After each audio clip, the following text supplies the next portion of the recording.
Hey everybody, it's Matt. I'm back working on the 58 Cub. It's been a couple weeks. I have been super busy, but I just got a few parts in and I wanted to take a little bit of time today to try to get this thing closer to being done. If you saw the first video, then you know we had gotten this thing to fire up for the first time in who knows how many decades. I had to sort of cannibalize some parts from some other stuff I had laying around. I have the incorrect throttle on there and throttle cable. Got the correct one, so I'm going to use this with the original cable. And I got, very excited, sourced a new headlight nacelle. So this was missing the top of the headlight nacelle. The nacelle is just the piece that covers the speedometer, the headlight, and all the wires in the front of the handlebars of late 50s, early 60s Triumphs. It's pretty cool that this one had it. It's missing the correct legs. Someone, I don't know if they took them off or if they fell off, but they put rubber boots on there instead, which actually doesn't look horrible. But somewhere in this barn, I have got another lower set of the headlight nacelle for my 56 Cub. I know I replaced it on the other one. It had a couple dings in it, and that bike I restored. It would be perfectly suitable for this bike since I'm not doing a full restoration, just a sympathetic restoration, just kind of cleaning things up. So this is going to really make this look more complete. Let's see here. Even has a nice similar patina to the rest of the bike here. So this is the correct headlight and correct bezel for the nacelle. You see this screw right here screws into the bottom of the nacelle and holds it in place. I'm just gonna sort of mock it up here for now, just because I want to see what this looks like.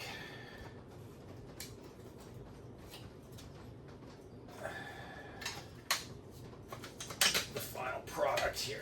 I've got the screws to hold it all together. They are a pain in the neck, by the way, to get into, it's such a small space to work in. Getting in there with any tools to hold the nut in place is a real chore. But, wow, look at that.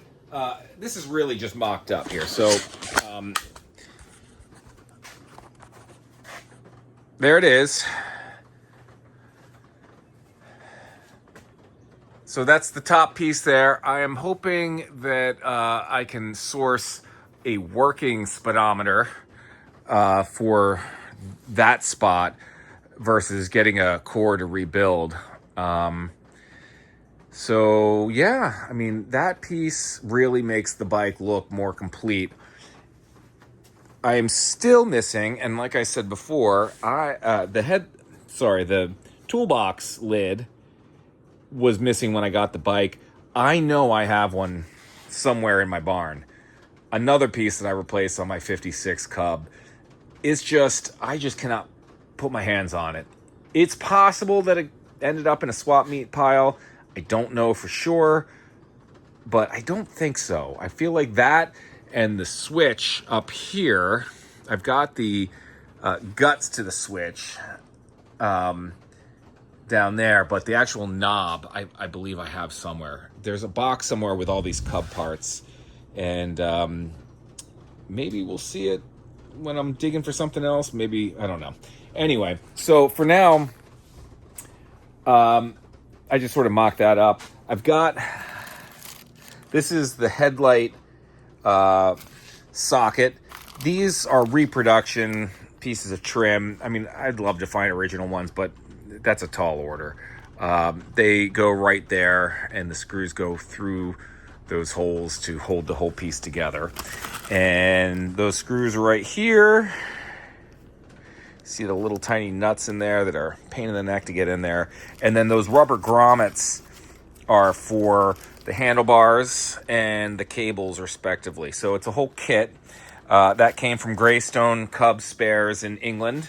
They're great to work with. I've been buying parts from them for many, many years. My first Triumph was actually, well, my second Triumph, I should say, was a 61 Tiger Cub that belonged to my father. My first Triumph was I want to say it was a 1970 or 71 TR25, which was basically a BSA rebadged as a Triumph, a 250 single. So sort of the next generation of Cub.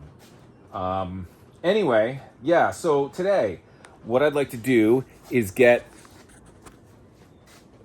the throttle cable and throttle rebuilt and see if I can get the action on this carburetor to spring shut. At least that's my hope. And that'd be a great start. Coming later this week, and this will probably be in this episode, I am going to attempt to clean out this gas tank. I want to wash it and sort of get all the grime off of it, but leave it pretty much as is. But inside, it's a little crunchy. It's hard to see. I don't know if you're going to be able to see it in this light, but take my word for it. It's not horrible, but there is rust. I'll probably run some nuts and bolts in there and just shake it around for a little while to try and break loose all the big stuff. And then I'm going to use electrolysis to clean out the rest of that rust. I want to get it nice and clean. I don't like using cream coatings for gas tanks because over time they can peel off and create a nightmare. Ultimately, when you have a gas tank that's been cream coated and the cream is peeling, what you have to do is strip the paint off and basically cook it out. I don't want to do that. So my plan is to knock loose all the big stuff and then electrolysis, a couple baths of an electrolyte, and see if we can get all that rust to come off on its own. And then I'll spray it with some oil to prevent flash rusting, and then hopefully put some gas in there. And once it's got gas in it, I'm hoping that the tank re-seasons itself like an old frying pan. You know, once it's got gas sort of absorbed into the pores of the steel, it shouldn't rust again. So, I'm going to make sure that I didn't hit pause. Get this camera positioned a little better. I'll edit that out. Or maybe I won't. I don't know yet. Anyway, so let's get started. This is the original throttle. This is, kind of a cool, but not that cool. If you can see, someone put maybe a plastic tube or even a pencil or something in there. Just basically something to grab onto to give you a better grip for the throttle. They wrapped it with electrical tape. My guess is if you peel this electrical tape off, the rubber underneath of it's going to be covered in electrical tape goop. I'm going to just leave it as is for now. I don't know if these are original. I'm looking at the other one. The other one has the same thing. There's actually bicycle grip tape underneath the electrical tape, but it looks like it was peeling, so someone wrapped electrical tape over the bike grip tape. Like I said, not sure if these are original grips or not, but we're just going to run with it for now.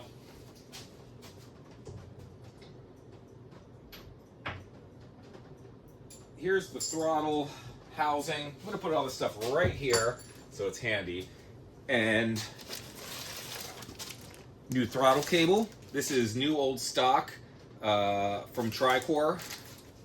Kind of cool. It's got the original Tricor logo on there. Tricor was the East Coast distributor for Triumph, if you're new to Triumphs. The West Coast distributor was Johnson Motors. So anytime you find anything that says Tricor or Johnson Motors or Jomo, it's, new old stock, most likely. And we are going to take off the old throttle. Need a screwdriver. Let's move some stuff out of the way and get organized. Just going to place this stuff over here.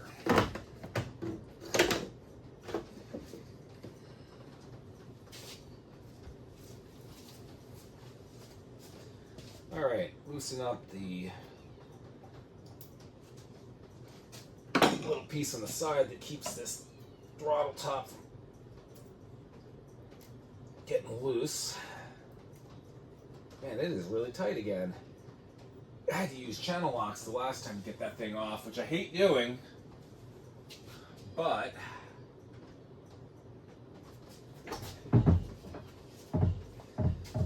this carefully. Try not to mar up the original piece. There we go, just get started. I mentioned in the last video, one of the cool things about this bike is so many of the parts are not abused. I can't tell you how many times I've seen the nuts and bolts, especially on these earlier bikes that use Whitworth hardware.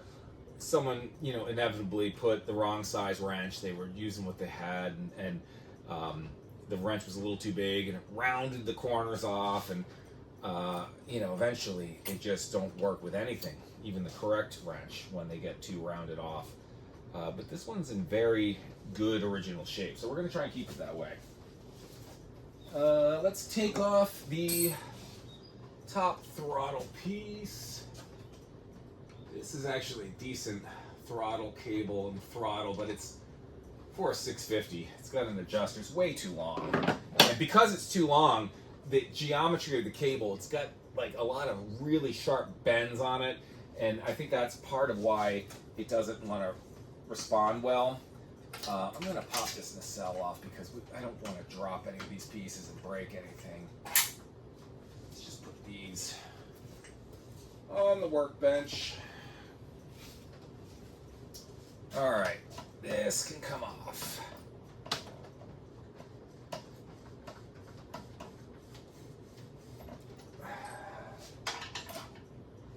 And this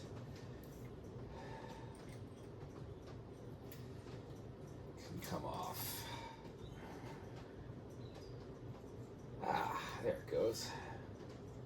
Okay, let's put that there. There's the slide and the needle jet, the spring, and the top of the carburetor. And let's slide this guy out. Once again, these are original wire ties from what I believe to be original wire ties from the factory. They're the metal, aluminum type that fold over, not modern plastic zip ties. Something you don't see very often on a bike that is 60-something years old. All right, I'm gonna put this, that could probably go back in the parts bin. Let's get this throttle cable out. So, part number D420T for your reference.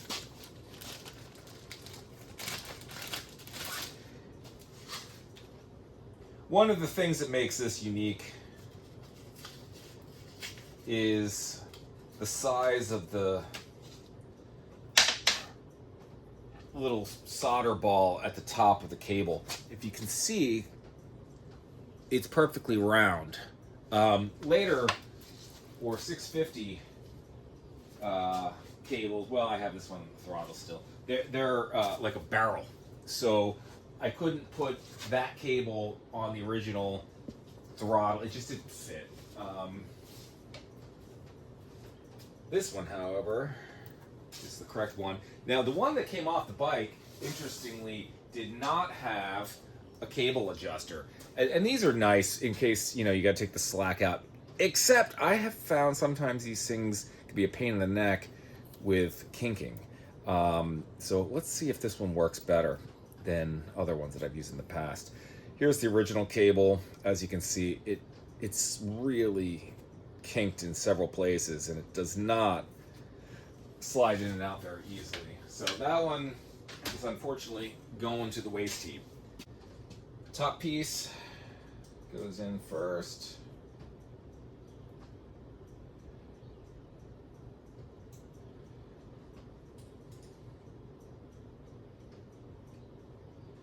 Telling you, these things never fit right. And I drilled this guy out before. This is from Tricor, so it should fit.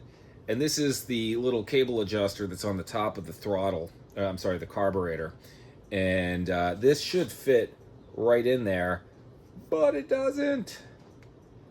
It's close.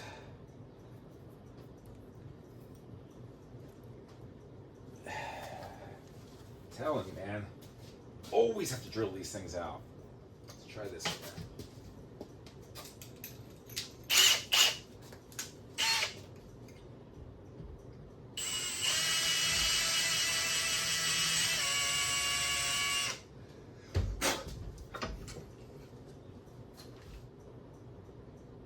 $15.64.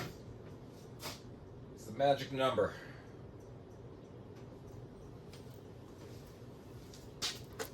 See that?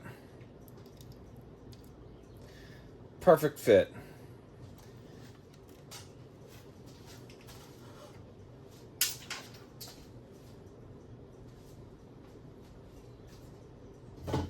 While we're at it, I'll feed the other end of the cable through the nacelle grommet.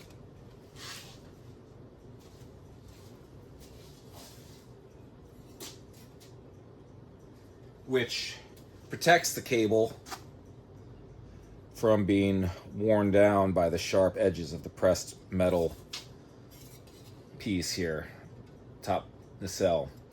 Also makes it look tidy. So that has to go on before it goes to the throttle. So I'm gonna just go ahead and put that on now.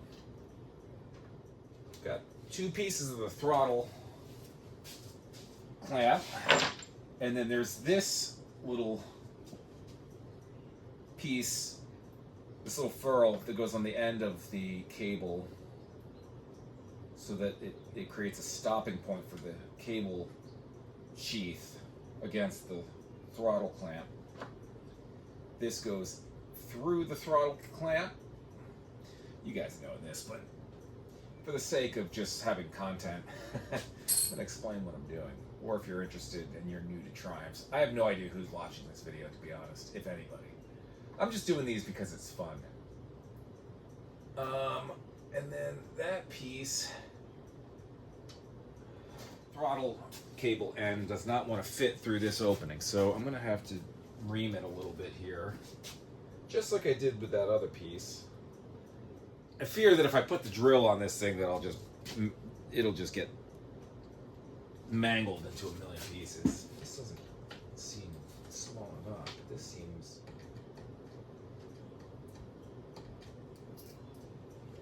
Alright, let's try it now. Sometimes these things just get a little crushed and they're out of round and they won't accept the new end. Let's get this piece, the back of the throttle clamp.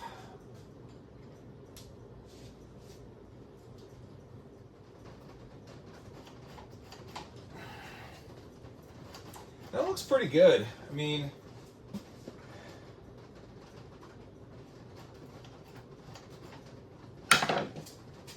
I was hoping that it would have a nice return action, but it goes back kind of. I mean, you know, you got to push it a little bit. But much better than it was. And the old throttle cable was it wasn't the right size, and it wouldn't fully shut anyway. So hopefully we're a step in the right direction here. So I'm going to pause for now, and then we're going to come back with cleaning out the gas tank and getting that sorted out, and then see if we can start this thing. Actually, I'm probably going to change the fluids on this first and just go through it, but that'll be in the next section of this video. So thanks for watching. We'll be right back.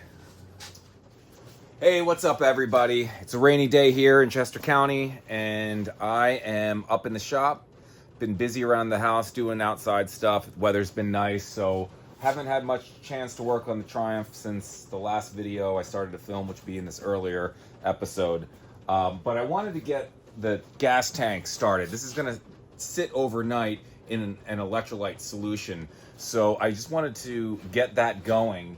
And what I'm going to do here, I took a look at the inside of the gas tank, and it's really hard to see, but it actually looks pretty good inside. I shook it around and got all the there were some seeds and, you know, stuff that mice had stored in there. But as far as rust goes, there's just a little bit of flash rust here and there. So I'm gonna just let this thing soak overnight and try and get that all cleaned up, and then put some gas in it and put it back on the bike. So come with me. We're gonna come over here. So I don't know if anyone's done this before, but basically what we're gonna do is make an electrolyte solution. I've got some calcium carbonate, or sodium carbonate rather, which is pool pH up. You can get this at a hardware store or a pool supply place. And we're just gonna sprinkle about, I don't know, a cup maybe into this bucket of water. I got a couple gallons in there. That's good. Give it a stir.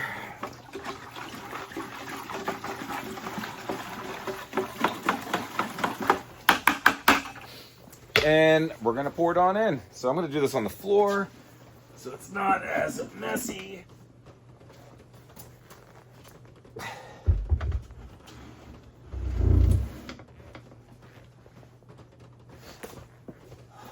All right, so to do electrolysis on a tank, it's very important that your anode rod not touch anything inside the gas tank. So I've got it sitting on this little plastic aerosol cap, and the Cub gas tank has baffles on either side of it, and I already sort of mocked this up, and it hangs right in between them. You just want to make sure this thing is nice and level so it's not touching one of those baffles, because it'll just ground itself out.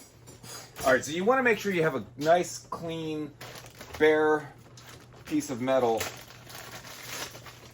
to clip onto here. I'm going to run this from a battery. You might be able to just do it directly from the battery charger. I was always unsure if there was enough amperage. So we'll just run a battery and then have a battery charger recharging it, so it, so we're getting 12 volts going to the tank at all times. So, and I'm going to come back up here in a little bit, see what happens. What's up, everybody? I'm back. It's been a day, and I had the tank sitting overnight with the electrolysis, and I am going to dump this thing out and see what it looks like. So, as you can see, it's still going here, so let's unplug this guy, get that off, and let's see. Ooh, look at that. All of that came off the inside of the tank. So that looks like we got a lot.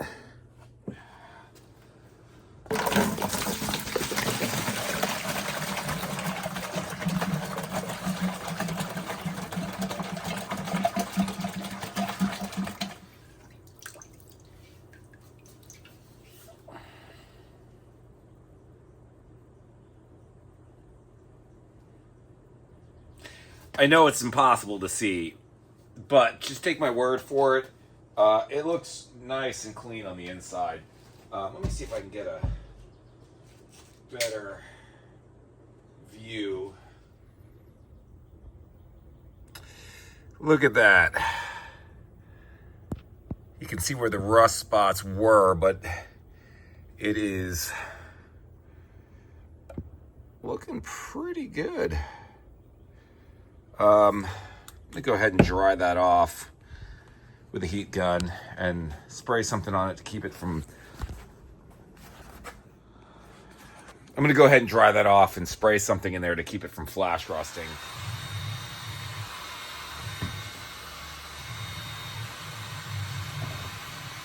All right, I decided to give it one more go with the electrolysis. There were still a few spots of rust on the inside of the tank, and I thought we'll do it again, and then I will thoroughly flush out the solution, since it's extremely alkaline. That can cause flash rusting, and it was already starting to flash rust when I was heating it up. So Gonna do it again tomorrow morning. I'll dump it, flush it thoroughly, dry it, and then spray some fogging oil on the inside to prevent the flash rusting, and we'll see what happens.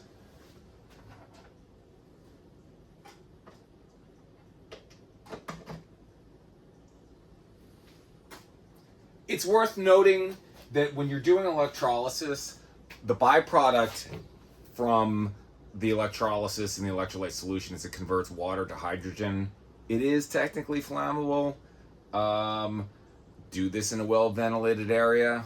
I don't think it produces very much hydrogen, but nonetheless, hydrogen gas is being produced. You can hear it when you put your ear up against the tank, and that's how you know it's working. You can actually see bubbles being created in the electrolyte if you look down in there. So be careful. All right, it's been another day. Let's take this thing out, flush the tank, and see what it looks like. So, unplug the charger. Leads off. Ooh, look at all that. It's amazing what this thing will pull out of a tank.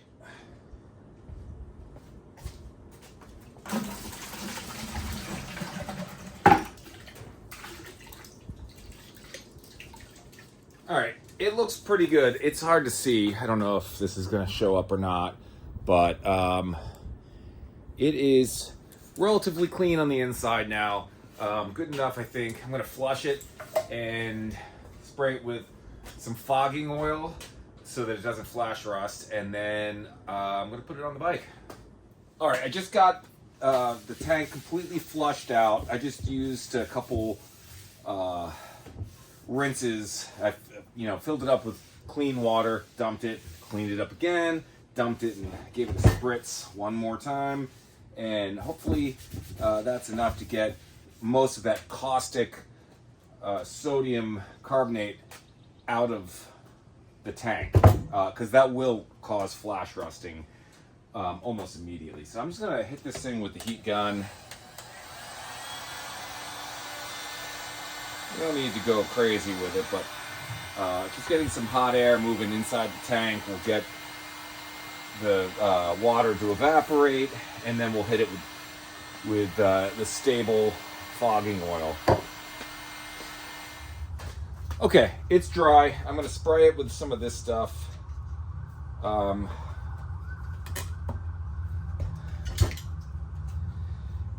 Again, this is stable fogging oil.